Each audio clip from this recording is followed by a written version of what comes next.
Hey everyone, I'm today with Jed and I'm at the Gigabit City called Chattanooga, and they're offering 10 gigs of internet. I didn't believe it, but this is a brochure which says that. So it's a 10 gig of internet for $300. So, and for a gig it's just $70. So tell us, how did it start? How did Chattanooga become a Gigabit City?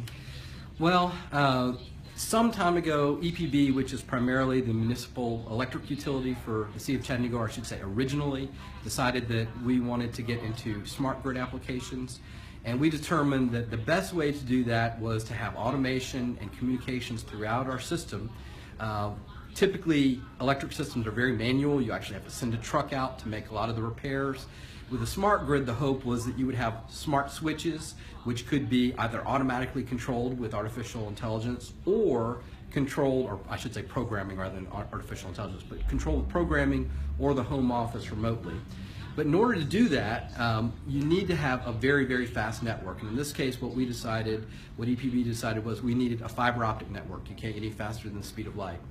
So starting in 2008, 2009, the city, EPB, laid a community-wide smart grid fiber optic network.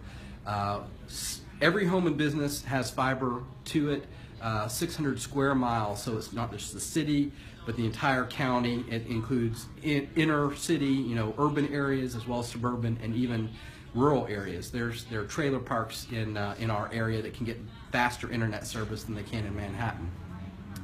And so that was the genesis of it. It was launched, the gig service was launched in 2009, so we beat Google Fiber by 4 years.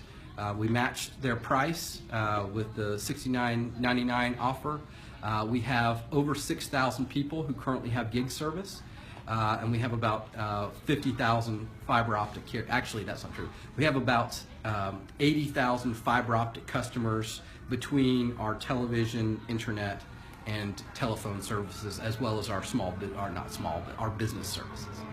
It's phenomenal. What stops other companies around the country to offer the similar service? Well, there are a couple things. One, it is a pretty expensive proposition to lay fiber everywhere, and for some reason almost nobody has gotten on the bandwagon of using it for smart grid. The other issue is that the incumbents are very invested in their copper networks. And to give you an idea, copper was state of the art during the Civil War. So they have not upgraded their technology in essence since the Civil War. And they're trying to do more and more with that same old technology, and it's understandable. They want to make, squeeze as much profit as they can out of that investment. The challenge is there is no competition. Even though you've got multiple carriers, they really don't compete with each other. So you'll typically see one carrier that's very large in an area, maybe another one will be, around the periphery, but they really don't compete with each other. What EPB did was to introduce real market competition.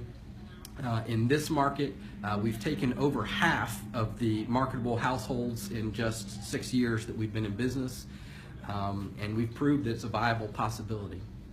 That's phenomenal. Thank you so much, Jed. It's very informative, and thank you for your time. It's my pleasure.